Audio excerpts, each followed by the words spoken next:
جو ایک تخلیقی قوت ہوتی ہے نا، اس سے یہ عمل جڑا ہوا ہے۔ تو آپ یہ دیکھیے کہ ایک اخباری جو وہ خبر ہوتی ہے، ایک رپورٹ جو ہوتی ہے، وہ ادب پارہ نہیں ہوتی، لیکن ایک افسانہ کیسے فن پارہ بن جاتا ہے یا ادب پارہ بن جاتا ہے، اس کے اندر اصل میں ہوتا ہے کہ انسان کے جذبات اور احساسات شامل ہو جاتے ہیں۔ تو جس میں معجزہ فن کی ہے خون جگر سے نمود، اقبال نے کہا ہے، تو جس کے اندر خون جگر شامل ہو جاتا ہے تو وہ خود بخود انسانوں کے لیے محبتوں کا یا انسانوں کے لیے وہ ایک کھچاؤ کا رویہ رکھ لیتا ہے کہ خود بخود انسان اس کی طرف کھنچتا چلا جاتا ہے اور وہ اس کو پڑھنا چاہتا ہے۔ افسانے ہیں، کہانیاں ہیں، شاعری ہے، نظمیں ہیں، فکشن کے ناولز ہیں، اور اس طرح سے بنیادی چیز یہ ہے کہ جو سماج کی جو تخلیقی ایک سرگرمی ہوتی ہے، اس کو چونکہ فنکار ایک حساس شخصیت کا مالک ہوتا ہے، تو وہ اپنی ایبلٹی بھی ہوتی ہے اور اس کو بیان کرنے کی قدرت بھی اللہ تعالیٰ نے عطا کی ہوتی ہے اس کو۔ اور یہ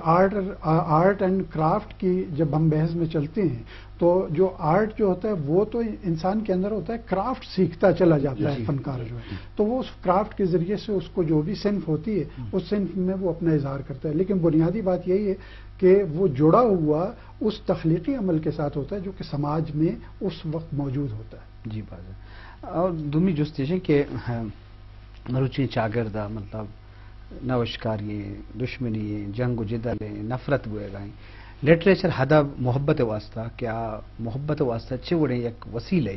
کہ مردمین آوا دوستی آہنگی پیدا بکا، فرقہ واریت ختم بھی، وطن وطن محبت بھی، براہندگی و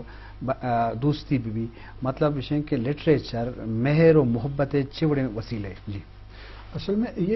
میں جب ہمارے ذہن میں ادب یا اس طرح سے ذہن میں آتا ہے تو بنیادی بات محبت ہی کی آتی ہے، جی کہ جو احساسات جو ایسے ہوتے ہیں نفرتیں پھیلانے کا باعث نہیں، یہ باعث ہوتا نہیں۔ یہ اصل میں نے ابھی جس طرح سے عرض کیا کہ ہم اخباری رپورٹ سے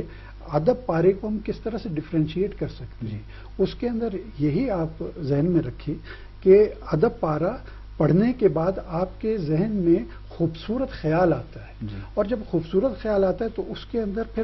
کوئی تباہی والی چیزیں نہیں، منفی باتیں نہیں آتی اس میں پھر ریلیکسیشن کا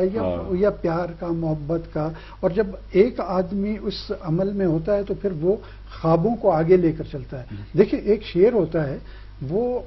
کسی کو کوئی شعر پسند آ جاتا ہے، آپ کو پسند آ جاتا ہے، انہیں پسند آ جاتا ہے، معاشرے میں کسی فرد کو پسند آ جاتا ہے تو وہ اس شعر کو دوسرے کو سناتا ہے، جی وہ منتقل کرتا ہے، پہلے وہ اس کو منتقل کرتا ہے کہ یار یہ ایک اچھی خوبصورت ایک شعر میں نے سنا ہے تو آپ یہ سنیں، وہ اس کو پسند آتا ہے، وہ اس کو پھر آگے بڑھاتا ہے، تو یہ دلوں سے دلوں تک کا فاصلہ جو ہے نا وہ طے کرنا شروع کر دیتا ہے، اور یہ محبت کا عمل ہوتا ہے۔ دیکھیں محبت کے لیے آپ کو دلیل گھڑنا پڑتی ہے، ریجیکٹ کرنے کے لیے بہت آسانی سے آپ کسی کو کسی بھی